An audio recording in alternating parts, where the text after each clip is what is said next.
खबरनामे का बाकायदा आगाज करेंगे और आगाज में महकमा सेहत की कारकर्दगी के हवाले से बात करेंगे। अप्रैल की महकमा सेहत फैसलाबाद की कारकर्दगी मायूस कुन करार। पंजाब भर में फैसलाबाद का 36वां नंबर। BCG और खसरे की वैक्सीन नहीं लगाई जा सकी। आपको बता रहे हैं कि अप्रैल की महकमा सेहत फैसलाबाद की कारकर्दगी मायूस कुन करार। पंजाब भर में फैसलाबाद का 36वां नंबर। BCG और खसरे की वैक्सीन नहीं लगाई जा सकी है। इसी पर बात करने के लिए हमें ज्वाइन किया है नुमाइंदा सिटी 41 आज़ादार हुसैन से।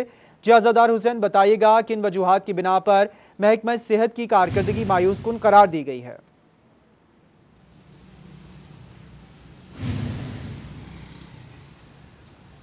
जी बिल्कुल, महकमा प्राइमरी एंड सेकेंडरी हेल्थ की जानिब से माह अप्रैल की रिपोर्ट जारी की गई है और इसमें फैसलाबाद की कारकर्दगी जो है वो मायूस कुन करार दी गई है, क्योंकि अगर पंजाब भर से बात की जाए तो टोटल 36 अजला बनते हैं और फैसलाबाद ने जो है 36वें नंबर हासिल किया, यानी कि इस तरह सबसे आखिरी नंबर जो है फैसलाबाद का रहा है, जिसने फैसलाबाद महकमा सेहत के अफसरान पर कारकर्दगी के हवाले से जो सवालिया निशान उठा दिए हैं कि फैसलाबाद महकमा सेहत के अफसरान जो अवाम है उन्हें इलाज मुआलजे की सहूलियात किस तरह फराहम कर रहे हैं कि सबसे आखिरी जिला जो है वो फैसलाबाद का महकमा सेहत की जानिब से जो करार दिया गया। अगर फैसलाबाद महकमा प्राइमरी सेकेंडरी की हेल्थ की जानिब से जारी करदा रिपोर्ट कार्ड से बात की जाए तो सबसे ज़्यादा जिसने कारकर्दगी मुतासर की है वो फैसलाबाद BCG इंजेक्शन जो कि बुनियादी मराकज़ सेहत, देही मराकज़ सेहत या तहसील हेडक्वार्टर अस्पताल समेत दीगर मकामात पर लगाए जा रहे हैं। ये पहली डोज होती है जब बच्चा पैदा होता है तो उसे इब्तदाई तौर पर यह वैक्सीन लगाई जाती है ताकि बच्चे जो है बीमारी से महफूज रह सके। तो बच्चों को BCG की वैक्सीन नहीं लगाई जा सकी। इसके साथ साथ खसरे की वैक्सीन जिसे मिजल वैक्सीन कहा जाता है तो ये भी बच्चों को जो है वो नहीं लगाई जा सकी। इस तरह एक तरफ तो कारकर्दगी मुतासर हुई है, दूसरी तरफ हिफाजती वैक्सीन ना लगने के सबब बच्चों में जो है बीमारियां पैदा होने का जो है खदशा भी पैदा हुआ है। इसके साथ साथ महकमा प्राइमरी सेकेंडरी हेल्थ की जो रिपोर्ट है उसमें यह भी कहा गया है कि जो TB की अद्वियात थी ये भी मराकज़ सेहत में जो है वो देखने में नजर आई है कि वहाँ पे मौजूद नहीं थी, जिसके सबब TB जो कि जानलेवा मर्ज है उसकी अद्वियात अगर मरीजों को फराहम नहीं होगी तो इस तरह किस तरह वबा पे जो है वो मर्ज के ऊपर जो है काबू पाया जा सकेगा। इस तरह TB की अद्वियात की जो थी वो कमी भी देखने में नजर आई है। ताहम इस मसले पर COL फैसलाबाद डॉक्टर मुश्ताक सिपरा का यह कहना है कि माँ बच्चा सेहत प्रोग्राम ने जो थी हमारी कारकर्दगी मुतासर की है।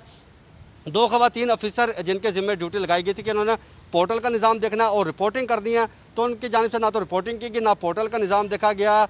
इसके बाद 2 मेल अफसर के जिम्मे ड्यूटी लगाई गई तो उनकी जानिब से जो जिम्मेदारी थी वो अदा नहीं की गई, जिसके सबब कारकर्दगी मुतासर रही है। ताहम उनका यह भी कहना है कि महकमाना रिपोर्ट भिजवाई जाएगी उन अफराद के खिलाफ जो कि जिम्मेदारान हैं फैसलाबाद को 36वां नंबर करार देने पर। तो इस तरह महकमा प्राइमरी सेकेंडरी हेल्थ को जो रिपोर्ट जल्द भिजवा दी जाएगी। जी, महकमा प्राइमरी एंड सेकेंडरी हेल्थ को जल्द रिपोर्ट भिजवा दी जाएगी, जबकि वैक्सीनेशन ना लगने से महकमे की कारकर्दगी मुतासर हुई है। आज़ादार हुसैन आप तफसीलात से आगाह कर रहे थे।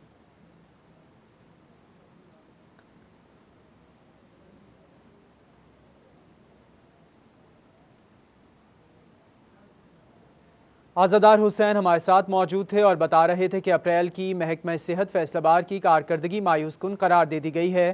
पंजाब भर में फैसलाबाद का 36वां नंबर रहा है।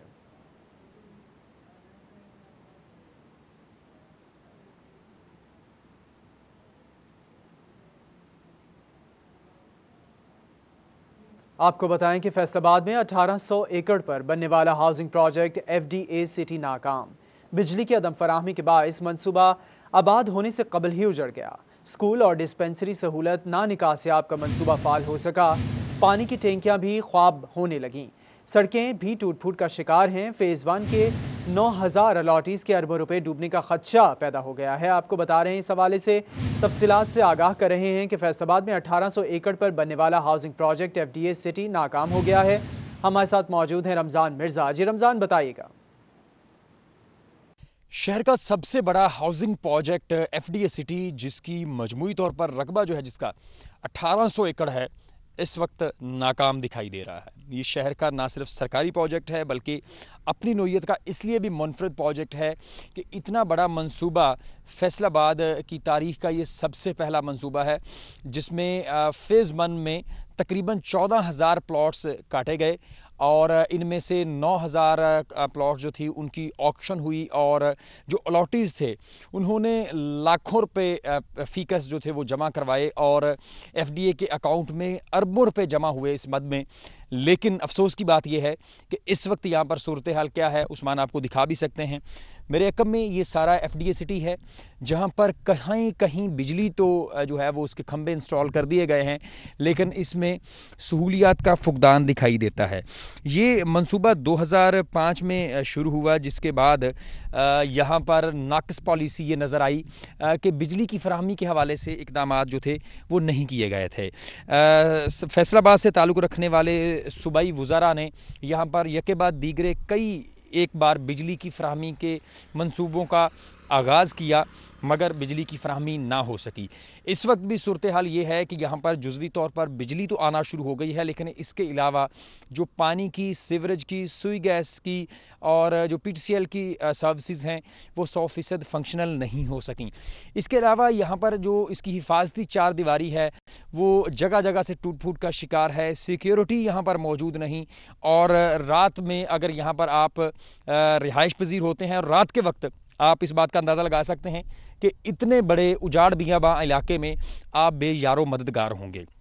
इस हवाले से नज़र ये आ रहा है कि एफडीए में जिन अफराद ने प्लॉट्स ख़रीदे और अरबों रुपए इसमें इन्वेस्ट किए, उनको अभी तक इसका कुछ भी जो है वो आप ये समझ लें कि बेहतर अंदाज में ना तो हाउसिंग फैसिलिटी उन्हें मिल सकी, और जो इन्वेस्टमेंट की मदद में लोगों ने यहाँ पर पैसे इन्वेस्ट किए थे उनको भी जो है वो कई सालों से इंतज़ार है कि कब यहाँ पर प्लॉट्स की कीमतें जो हैं वो बेहतर हों और कब वो यहाँ से मुनाफा जो है वो कमा सकें। दूसरी जानिब ये भी नज़र आता है कि इसमें जो मुख्तलिफ तरह के मंसूबे बनाने शुरू किए गए उनके ऊपर भी कोई खासी पेशरफ्त ना हो सकी। आप ये भी देख सकते हैं कि यहाँ पर डिस्पेंसरी की सहूलत मौजूद नहीं, स्कूल नहीं बन सका। इसके अलावा जो दीगर सहूलियात ज़िंदगी हैं, कोई कमर्शियल मार्केट है, उसका क़याम अमल में नहीं लाया जा सका।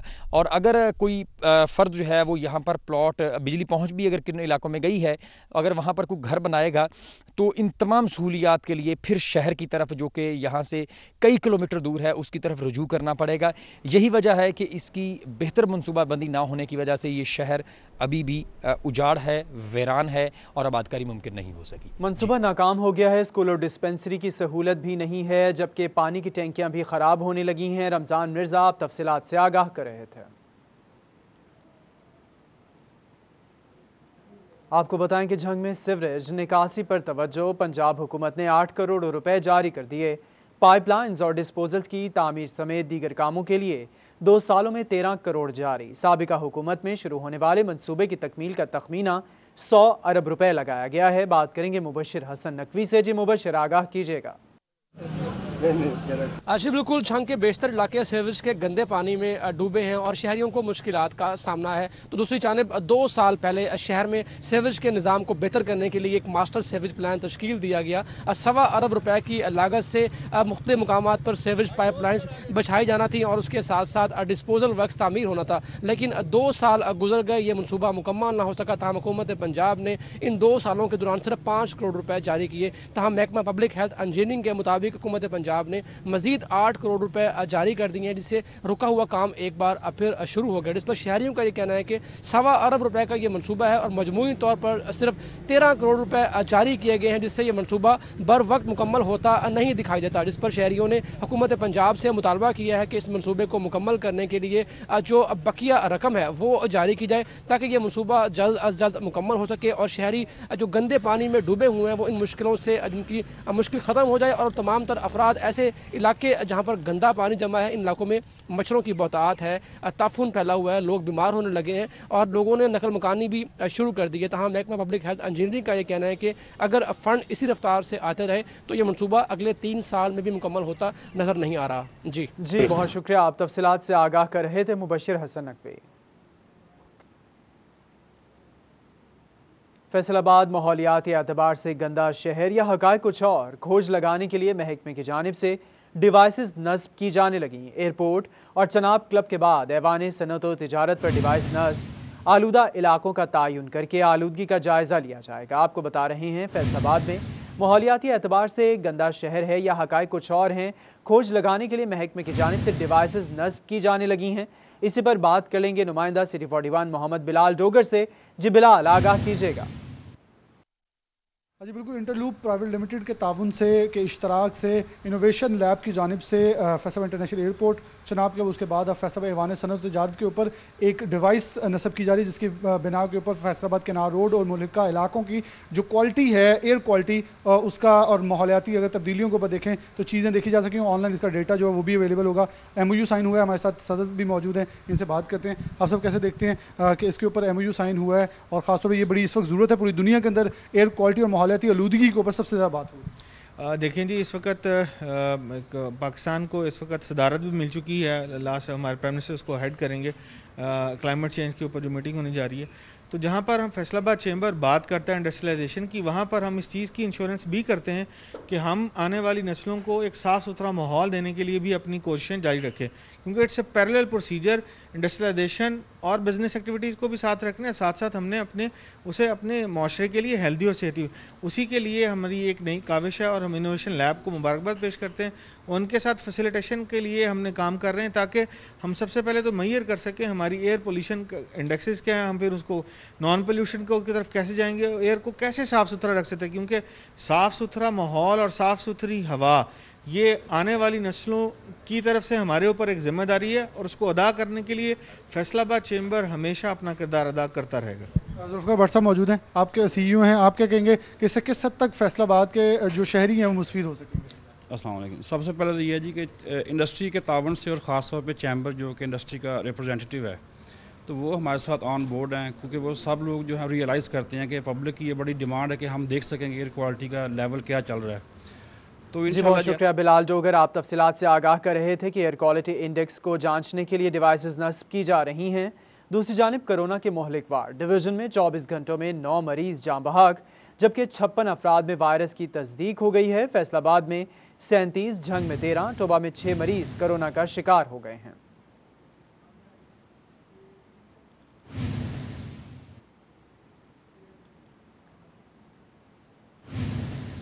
आपको बताएं कि तालीमी इदारों में इम्तहानात के इनेकाद का मामला, महकमा हायर एजुकेशन ने मैट्रिक और इंटरमीडिएट इम्तहानात का शेड्यूल फाइनल कर लिया।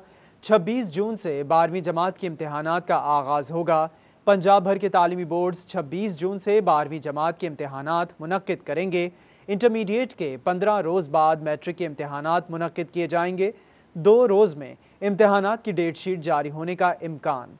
9वीं और 11वीं जमात के इम्तहानात सितंबर में मुनक्किद किए जाएंगे। आपको अपडेट कर रहे हैं, तालीमी इदारों में इम्तहानात के इनेकाद का ये मामला है। महकमा हायर एजुकेशन ने मैट्रिक और इंटरमीडिएट इम्तहानात का शेड्यूल फाइनल कर लिया है। 26 जून से 12वीं जमात के इम्तहानात का आगाज होगा, जबकि पंजाब भर के तालीमी बोर्ड्स 26 जून से 12वीं जमात के इम्तहानात मुनक्किद करेंगे। इंटरमीडिएट के 15 रोज़ बाद मैट्रिक के इम्तहानात मुनक्किद किए जाएंगे। 2 रोज़ में इम्तहानात की डेट शीट जारी होने का इम्कान। 9वीं और 11वीं जमात के इम्तहानात सितंबर में मुनक्किद किए जाएंगे।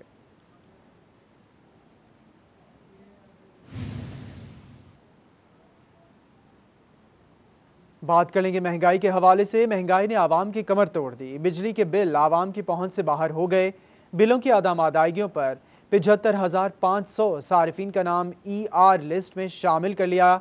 बिल की अदम अदायगियों पर जून में कनेक्शंस मुनक़ता करने का फैसला किया गया है। आपको बता रहे हैं कि महंगाई ने आवाम की कमर तोड़ दी है। बिजली के बिल आवाम की पहुंच से बाहर हो गए हैं। बिलों की अदम अदायगियों पर 75,500 सारिफिन का नाम ER लिस्ट में शामिल कर लिया गया है, जबकि बिल की अदम अदायगियों पर जून में कनेक्शन मुनक़ता करने का फैसला किया है। बात करेंगे उवैस अली से। उवैस, आगाह कीजिएगा। आज ही बिल्कुल तब्दीली ऐसी आई कि बिजली के बिल सार्फिन के बस से बाहर हो गई। महंगी होती बिजली के पेश नज़र सार्फिन से बिजली के बिल अदा करना नामुमकिन होता चला जा रहा है। Faisalabad electric supply company FESCO में इस वक्त 75,500 सार्फिन ऐसे हैं जिनका नाम ERO लिस्ट में शामिल कर लिया गया है। सार्फिन की जानिब से 2-3 माह के बिल अदा नहीं किए गए। मई के आखिर तक अगर ERO लिस्ट में शामिल सार्फिन की जानिब से बिलों की अदायगियां ना की गई तो बिलों की अदायगियां नहीं की जा सकी। वैसे ही आप तफसीलात से आगाह कर रहे थे। आगे बढ़ते हुए आपको बताएं कि तामीराती शोबे में सरमायाकारी बढ़ गई। बिल्डिंग मटीरियल की कीमतें आसमान पर पहुंच गईं। ईंट, सरिया, क्रश और सीमेंट की कीमतों में नाकाबिले यकीनी हद तक इजाफा हुआ है।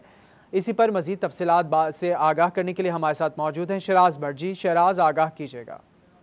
बढ़ते हुए बिल्डिंग मटेरियल के रेट्स की वजह से इस वक्त फैसलाबाद की भी जो बिल्डिंग इंडस्ट्री है वो परेशान है। खासतौर पर वो हजरात जो अपना घर तामीर करना चाहते हैं इंतहाई परेशान है। 7,500 रुपये से रेट बढ़कर ईंट का 9,500 रुपये पर पहुंच चुका था, लेकिन अब जो है वो 10,500 रुपये को भी क्रॉस कर चुका है। इसके साथ साथ रेत, बजरी, सीमेंट जो है उसकी कीमतों में भी इजाफा हुआ है, सरिये की कीमतों में भी इजाफा हुआ है फी टन, जिसकी वजह से मजदूर भी परेशान है क्योंकि मजदूर की उजरत नहीं बढ़ी। क्या इसकी वजह सिर्फ और सिर्फ महंगाई है या फिर इसकी वजह जो है जिगजैग टेक्नोलॉजी पर ना होने की वजह से जो भट्टे बंद किए जा रहे हैं, सील किए जा रहे हैं, ये भी एक वजह है जिसकी वजह से ईंट का रेट बढ़ रहा है? लतीफ़ अंसारी हमारे साथ मौजूद हैं, उनसे बात करते हैं जो कि लेबर कौमी मूवमेंट को रिप्रेजेंट कर रहे हैं। लतीफ़ साहब, क्या कहेंगे इस हवाले से? बिल्डिंग मटीरियल का रेट मुसलसल बढ़ रहा है, कंस्ट्रक्शन तो हो रही है लेकिन रेट भी बढ़ रहे हैं। जी, बिल्डिंग मटेरियल का रेट इतने ज़्यादा बढ़ चुके हैं। 500 रुपये से लेकर 610 रुपये तक सीमेंट की बोरी का रेट हो चुका है। 10 से 12,000 रुपये फी टन का सरिये में इजाफा हो चुका है। इसके साथ क्रश बजरी जो होती है सरगोदा से, उसके रेट में इजाफा हो चुका है। चन्योर से रेत के ट्रक आते हैं दरिया से, उसमें इजाफा हो चुका है। बिल्डिंग में एक गरीब आदमी के लिए एक घर का कमरा बनाना भी मुश्किल हो चुका है। एक तरफ वज़ीर-ए-आज़म रिलीफ देने, दूसरी तरफ महकमा माहौलियात ने पंजाब भर में खुसूसन फैसलाबाद डिवीज़न में आए रोज़ एसी साहबान जाते हैं, भट्टे सील कर देते हैं। जिन मालकान के पास ईंट पड़ी होती है वो उनका रेट दुगना वसूल कर रहे हैं और भट्टा इंडस्ट्री को चलने नहीं दिया जा रहा है। बार बार तंग किया जाए। कल टोबा टेक सिंह में भी बहुत बड़ा एहतजाज हुआ है। अब फैसलाबाद सिंह में भी कल बहुत बड़ा एहतजाज हुआ है। तफसीलात से आप आगाह कर रहे थे शराज भट्ट, बहुत शुक्रिया आपका। आगे बढ़ते हुए आपको बताएं कि चिन्योट शहरी महंगाई की लपेट से ना निकल सके। रोज बरोज बढ़ती हुई महंगाई से शहरी परेशान। महंगाई ने कमर तोड़ दी, हुकूमत ने कोई रिलीफ नहीं दिया। बात करेंगे बाबर मुनीर से। जी बाबर, आगाह कीजिएगा, ओपन मार्केट में सरकारी निर्ख पर अमल दरामद क्यों नहीं करवाया जा रहा? बिल्कुल जी, शहरी महंगाई के हाथों लुट गए हैं। दूसरी तरफ आए रोज़ अशय खुर्दोनोश की कीमतें आम शहरी की पहुंच से दूर हो गई हैं, जिससे चिन्योट के शहरी जो मुतवस्सित तबका है ख़ास तौर पर वो परेशान नज़र आ रहा है, जिनका कहना है कि सारा दिन मजदूरी करने के बाद शाम को चंद पैसे जो है वो मिलते हैं, जिस वजह से बच्चों का पेट तक पालना जो है वो उनके लिए मुश्किल हो गया। शहरी मौजूद है, उनसे बात करते हैं। मोहतरम, क्या कहेंगे, क्या सूरत हाल है महंगाई की? बिस्मिल्लाहिर्रहमानिर्रहीम। महंगाई का तो हाल ये है कि कोई चीज़ गरीब की पहुंच में है ही नहीं। ना चीनी, ना आटा, ना घी, ना तेल, कोई चीज़ गरीब के नामुमकिन हो गया है। ये जो हुक्मरान हैं अब बने हुए, ये कह रहे थे जी सब पिछलों का करना है, सब वो करके चले। 3 साल में अभी तक इनको पता ही नहीं चला कि हम कर क्या रहे हैं। चिकन का रेट जो देते हैं दुकानदार के पास गाहक आने को तैयार नहीं है। जो गरीब की पहुंच में था वो भी निकल गया। बड़ा गोश्त का जो रेट देते हैं गवर्नमेंट, उस रेट पे मुझे लेके दिखाए ना सही गोश्त। छोटे गोश्त का रेट जो देते हैं, ईद पे 1500 रुपये किलो गोश्त बिका है छोटा। कोई वो पूछने वाला ही नहीं है। वहाँ बैठ के बड़ी बड़ी बातें करते हैं डीसीओ साहब के पास। शहरी परेशानी का शिकार है महंगाई की वजह से। बाबर मुनीर, आप तफसीलात से आगाह कर रहे थे। टोबा टेक सिंह में बढ़ती हुई महंगाई में जिला इंतजामिया की जानिब से अशिया के रेट्स में कमी करके रिलीफ फराहम किया तो शहरियों ने भी सुख का सांस लिया और मजीद कमी का मुतालबा कर दिया है। आपको बता रहे हैं कि टोबा टेक सिंह में बढ़ती हुई महंगाई में जिला इंतजामिया का ठंडी हवा का झोंका, अशिया के रेट्स में कमी, शहरियों ने भी सुख का सांस लिया। इसी पर बात करने के लिए हमारे साथ मौजूद हैं शाहिद महमूद। जी शाहिद, आगाह कीजिएगा। जी बिल्कुल, टोबा टेक सिंह में अगर बात की जाए बढ़ती हुई महंगाई के बाद आवाम को जो है सस्ती अशिया का हल्का सा हवा का झोंका ज़रूर महसूस हुआ। ज़िले इंतज़ामिया की जानिब से तमाम अशिया खुर्दोनोश के रेट्स में कुछ कमी की है और कुछ में इजाफा किया। अगर बात करें दाल मूंग की तो जो है वो 180 रुपये से कम होकर 169 रुपये हो चुकी है और इसके अलावा दाल माश की बात करें 238 रुपये से कम होकर 210 रुपये हो चुकी है। दाल माश की बात करें तो 218 रुपये से कम होकर 196 रुपये फी किलो के हिसाब से फरोख्त हो रही है और इसके अलावा बेसन 132 से कम होकर 129 रुपये हो गया। शहरी इस पर क्या कहते हैं, उनसे बात भी करें। आप बताइएगा किस तरह समझते हैं कुछ चीज़ों के में सस्ती किया जो है ज़िला इंतजामिया की? पिछले महीने की निस्बत इस महीने ना अगे नालों बहुत ज़्यादा सब इन्हां दे रेट घट होए आ, दालां दे, चीनी दे, घ्यो दे। लेकिन वजह यह है भी ये अमल दरामद भी होना चाहिए। रेट लिस्ट तो है, ये कोई शक नहीं। अगे नालों काफ़ी बेहतर हो गया रेट। लोगों को कुछ ना कुछ जो उम्मीद लगी है ये, लेकिन ज़िली इंतजामिया जी सख्ती नाल अमल दरामद भी करावे तो फिर इसका फायदा। जी बिल्कुल, जिस तरह की बात सुनी। और बहुत शुक्रिया, आप तफसीलात से आगाह कर रहे थे। अभी आपको अपडेट करें कि महकमा रेवेन्यू ने जड़ावाला से 1.5 करोड़ रुपए की अराजी वागुजार करा ली। चल 70 में कार्रवाई की गई। नीम पुख्ता गैर कानूनी हवेलियां गिरा दी गई हैं। महकमा रेवेन्यू ने जड़ांवाला से 1.5 करोड़ रुपए की अराजी वागुजार करा ली। चल 70 में कार्रवाई की गई, जबकि नीम पुख्ता गैर कानूनी हवेलियां गिरा दी गई। आपको बता रहे हैं, महकमा रेवेन्यू ने जड़ांवाला से 1.5 करोड़ रुपए की अराजी वागुजार करा ली। ये मनाजिर सिटी 41 की स्क्रीन पर आप देख रहे हैं, जहां कार्रवाई की गई है। अराजी को वागुजार करवाया गया है, जबकि चल 70 में कार्रवाई करके नीम पुख्ता गैर कानूनी हवेलियां गिरा दी गई हैं। आपको बता रहे हैं, महकमा रेवेन्यू की जानिब से ऑपरेशन जारी है। महकमा रेवेन्यू ने जड़ांवाला से 1.5 करोड़ रुपए की अराजी को वागुजार करवा लिया है, जबकि चल 70 में कार्रवाई करके नीम पुख्ता गैर कानूनी हवेलियां गिरा दी गई हैं। गैर कानूनी कब्जा के खिलाफ कार्रवाइयां जारी हैं। महकमा रेवेन्यू की जानिब से एक और कार्रवाई सामने आई है जड़ांवाला में, जहां पर 1.5 करोड़ रुपए की अराजी को महकमा रेवेन्यू की जानिब से वागुजार करवा लिया गया है। चल 70 में कार्रवाई की गई और नीम पुख्ता गैर कानूनी हवेलियां गिरा दी गई।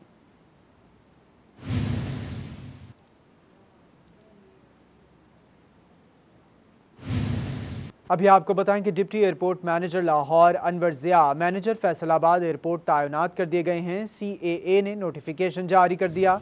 Deputy airport manager Lahore Anwar Zia manager Faisalabad airport तैनात। CAA की जानिब से बाकायदा नोटिफिकेशन जारी कर दिया गया है।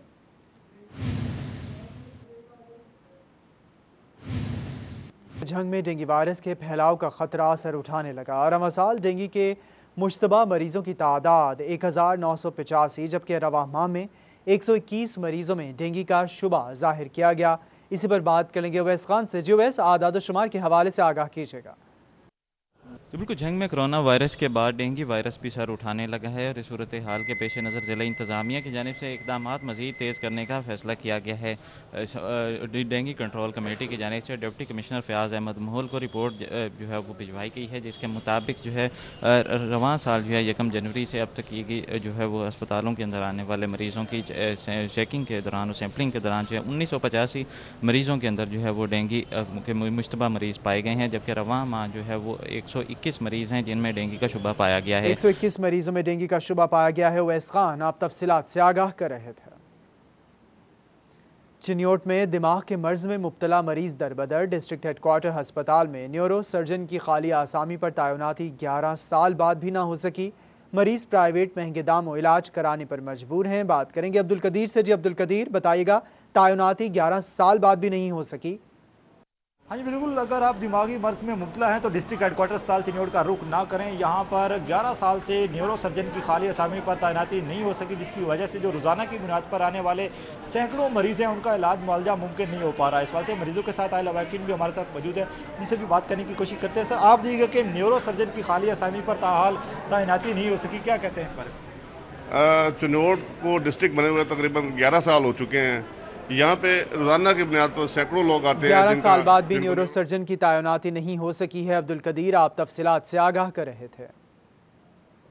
आपको बताएं कि डायरेक्ट पासपोर्ट की कचहरी के दौरान फैसलाबाद ऑफिस की कोई शिकायत ना आई।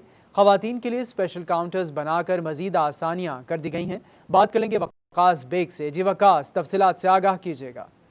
जी बिल्कुल, फैसलाबाद पासपोर्ट ऑफिस में इस वक्त हम मौजूद हैं, जहां आज सबसे अहम चीज़ देखने में ये आई कि ख़वातीन के लिए अलग काउंटर का इजरा जो है वो कर दिया गया है। ख़वातीन और फैमिली के लिए अलग अलग काउंटर का जो इजरा किया गया है, इस हवाले से यहाँ पे हमारी जब डिप्टी डायरेक्टर पासपोर्ट से बात हुई तो उनका ये कहना है कि पहले जो ख़वातीन की लाइन्स लगती थी, अब वो लाइन जो है वो बिल्कुल ख़त्म हो चुकी है और काम की स्पीड जिस तरह से तेज़ करवाई गई है, उसके बाद आने वाले शहरी जो हैं वो यहाँ से ज़्यादा, पहले से ज़्यादा मुस्तफ़ीद हो रहे हैं। अगर पासपोर्ट के हवाले से बात की जाए तो 200 के करीब जो है, कमोबेश 200 के करीब पासपोर्ट जो है वो 12 बजे से पहले ही जारी कर दिए गए हैं। डिप्टी डायरेक्टर पासपोर्ट फैसलाबाद इस वक्त हमारे साथ मौजूद हैं, हम इनसे भी बात करते हैं। सर, ये बताइएगा कि रश हमें देखने में आता था पासपोर्ट ऑफिस के बाहर लंबी कतारें होती थी, तो इनको कैसे कवर किया? जी बिस्मिल्लाहिर्रहमानिर्रहीम। रश यहाँ पे आजकल ईद के बाद तो रश हमारे पास शुरू हो गया पासपोर्ट में ना। रश आप देख भी सकते हैं कि इस वक्त हम 200 तकरीबन पासपोर्ट इशू कर चुके हैं, लेकिन रश को मैनेज करने के लिए बेसिकली 2 काउंटर हमने चलवाए हुए हैं। लेडीज़ के लिए अलग से काउंटर है और जेंट्स के लिए हमने अलग से काउंटर रखा हुआ है। लेडीज़ में जहाँ पे फैमिलीज़ आती है हमारे पास, तो हमारी पूरी कोशिश होती है कि लेडीज़ और सीनियर सिटीजन को हम जो है ना फ़ौरन प्रायोरिटी बेसिस पे उनका पासपोर्ट का इजरा करें। और सबसे बड़ी बात यह है कि हमने तमाम काउंटर ऑपरेशनल रखे हैं ताकि हम रश को बनने ही ना दें। जैसे ही कोई बंदा आता है आप उसको तकरीबन 10 से 15 या 20 मिनट मैक्सिमम उसको हम फारिग कर देते हैं। उसका सारा प्रोसेस स्मूथली चलता है और किसी भी तरह से उसको कोई इशू नहीं होता। अगर उसके डॉक्यूमेंट्स पूरे हैं, कंप्लीट हैं, तो एक एप्लीकेंट पासपोर्ट ऑफिस में एंटर होने से लेकर पासपोर्ट ऑफिस से एग्जिट होने तक उसके पास तकरीबन 20 से 25 मिनट में वो यहाँ से फ्री हो। अच्छा सर, ये काम के दौरान जो स्पीड आई है, मतलब पहले काम स्लो था, रश दिखाई देता था, अब अगर रश दिखाई नहीं देता तो इसमें क्या समझते हैं कि स्टाफ ने काम करना पहले से ज़्यादा बेहतर कर दिया है या शहरी जो हैं वो पहले से ज़्यादा समझदार हो? जी, शहरियों में भी अवेयरनेस आई है। एक तो प्राइम मिनिस्टर जो हमारा प्राइम मिनिस्टर पोर्टल है, लोग उस पर भी लोगों में अवेयरनेस भी आई है। लोग अपने राइट के लिए मतलब कंप्लेंट्स भी करते हैं और उनकी जायज़ कंप्लेंट्स को हम सुनते भी हैं और उनका हम सदेभाव भी करते हैं ना। तो शहरियों में भी अवेयरनेस आई है। और दूसरे नंबर पर जब से मेरी यहाँ पे पोस्टिंग हुई है, मेरी पूरी कोशिश है कि हम अपने स्टाफ को मैं डेली बेसिस पे उनको ब्रीफिंग देता हूँ कि एक्टिव होकर और एफिशिएंसी के साथ काम करना है। किसी भी किस्म की नेग्लिजेंस और कोताही यहाँ पे बर्दाश्त नहीं होती। नेग्लिजेंस और कोताही बर्दाश्त नहीं की जाती। वकास बेग आप तफसीलात से आगाह कर रहे थे। महकमा एक्साइज एंड टैक्सेशन का अनोखा कारनामा 100% रिकवरी के बावजूद 1000 सीसी तक की गाड़ियों का लाइफ टाइम टोकन टैक्स खत्म करने की तजवीज़ और अगले माली साल से सालाना बुनियाद पर टोकन टैक्स लिया जाएगा। इसी पर मजीद तफसीलात जानने की उमेर अजमत से। जी उमेर, आगाह कीजिएगा। जी, महकमा एक्साइज एंड टैक्सेशन की जानिब से आइंदा माली साल के दौरान गाड़ियों के टोकन टैक्स के हवाले से कवानीन में तब्दीली किए जाने की तजवीज़ है और इस हवाले से 1000 सीसी तक की गाड़ियाँ जिन पर टोकन टैक्स लाइफ टाइम होता है उसमें अभी तरमीम की जाएगी और उसके बाद हर साल की बुनियाद पर गाड़ियों से टोकन टैक्स वसूल किया जाएगा। इससे कबल भी महकमा एक्साइज एंड टैक्सेशन की जानिब से गाड़ियों से सालाना टोकन टैक्स वसूल करने में आने वाली मुश्किलात के बाइस और रिकवरी मुतासर होने के बाइस ये फैसला किया गया था कि गाड़ियों से जो लाइफ टाइम 1000 सीसी तक की गाड़ियों से लाइफ टाइम टोकन टैक्स वसूल किया जाएगा। ताहम अभी महकमा खजाना की जानिब से सिफारिश की गई है जिस पर आइंदा माली साल से यानी कि 1 जुलाई 2021 से जो जी तरमीम किए जाने का इम्कान है। उमर अजमत आप तफसीलात से आगाह कर रहे थे। अभी आपको बताएं कि जीसी विमेन यूनिवर्सिटी फैसलाबाद में 328 आसामियां खाली। पंजाब हुकूमत की तरफ से यूनिवर्सिटी कवानीन की मंजूरी के बाद भर्तियों का फैसला। अहल उम्मीदवारों से 11 जून तक दरखास्तें तलब। बात करेंगे जहांगीर अशरफ से। जी जहांगीर, तफसीलात से आगाह कीजिएगा। जी, गवर्नमेंट कॉलेज में यूनिवर्सिटी फैसलाबाद में मुस्तकिल रजिस्ट्रार, कंट्रोलर इम्तहानात और ट्रेनर समेत 328 असामियाँ खाली हैं और इस हवाले से अरसा दराज से असामियाँ खाली होने की बुनियादी वजह यह थी कि यूनिवर्सिटी का जो स्टैच्यू था वो अप्रूव नहीं हुआ था, जिसके बायस आर्जी बुनियादों पर तमाम यहाँ कॉलेज साइड से डेपुटेशन पर काम चलाया जा रहा था। लेकिन हुकूमत की तरफ से तमाम कॉलेज कैडर के जो असातिज़ा थे उनको वापस कॉलेज में भिजवा दिया गया, जिस पर फौरी तौर पर यह फैसला किया गया गवर्नमेंट कॉलेज में यूनिवर्सिटी फैसलाबाद की तरफ से कि उनकी तमाम जो खाली असामियाँ हैं उस पर रेगुलर बुनियादों पर भर्तियाँ की जाएँ। इस हवाले से पंजाब हुकूमत की तरफ से स्टैच्यू जो है वो भी मंजूर कर दिया गया था, जिस पर अब 328 असामियों पर भर्तियां की जा रही हैं, जिसमें बात करें अगर प्रोफेसर्स की सीटें तो वो 23 सीटें मौजूद हैं। इसी तरह एसोसिएट प्रोफेसर की 45 सीटें मौजूद हैं।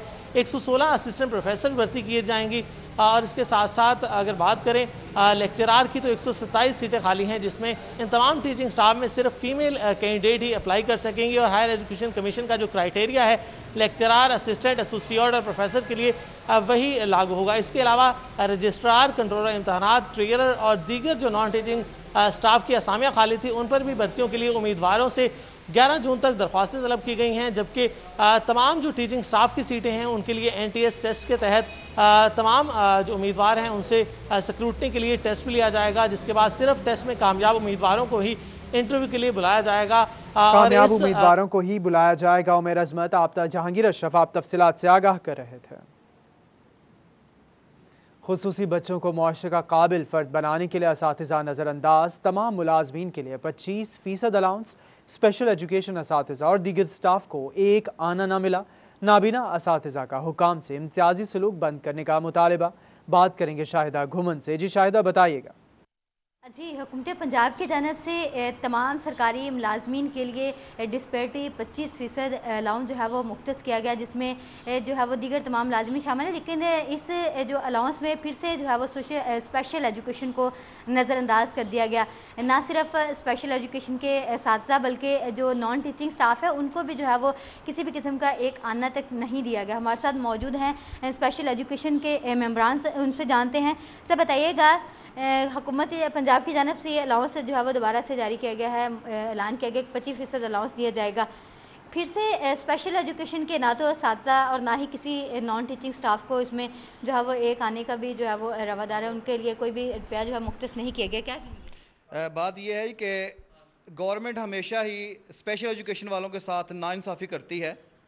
इन्होंने हमें आज से 2004 में हमें सैलरी दी, उसमें से काट ली, आधी काट के 2016 में इन्होंने वापस ले ली। फिर हमें एक 25% मिला उसकी मद में कि जी हम इनको दे रहे हैं। अगर वो हमें मिल गया तो हमारा 100% अभी तक भी नहीं बना। गवर्नमेंट हमारे साथ क्या कर रही है, वो कह रहे हैं कि जिनको परसेंट मिलता है उनको काटना है, हालांकि हमें 100% मिल ही नहीं रहा, हमें 75% भी नहीं मिल रहा। अच्छा, तो इससे गवर्नमेंट ने यह कहा है कि हमारे महकमे को खास तौर पर इन्होंने हिट किया है गवर्नमेंट ने कि इनको काटो, क्योंकि ये इनको पहले बहुत शुक्रिया, आप तफसीलात से आगाह कर रहे थे।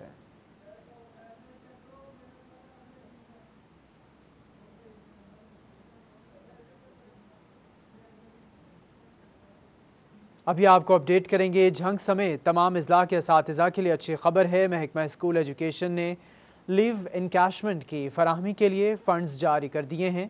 जिला झंग के लिए 18 करोड़ रुपए की खतीर रकम जारी की गई है। रिटायरमेंट के मौके पर असातिज़ा को लिव इनकैशमेंट की अदम फराहमी पर मुश्किलात का सामना था। आपको बता रहे हैं, झंग समेत तमाम अजला के असातिज़ा के लिए अच्छी खबर है। खबर यह है कि महकमा स्कूल एजुकेशन ने लिव इनकैशमेंट की फराहमी के लिए फंड्स जारी कर दिए हैं। जिला झंग के लिए 18 करोड़ रुपए की खतीर रकम जारी की गई है। रिटायरमेंट के मौके पर असातिज़ा को लिव इनकैशमेंट की आदम फराहमी और अदायगी पर मुश्किलात का सामना था। आपको बता रहे हैं कि महकमा स्कूल एजुकेशन ने लिव इनकैशमेंट की फराहमी के लिए फंड्स जारी कर दिए हैं। स्टूडियो से फिल वक्त इतना ही।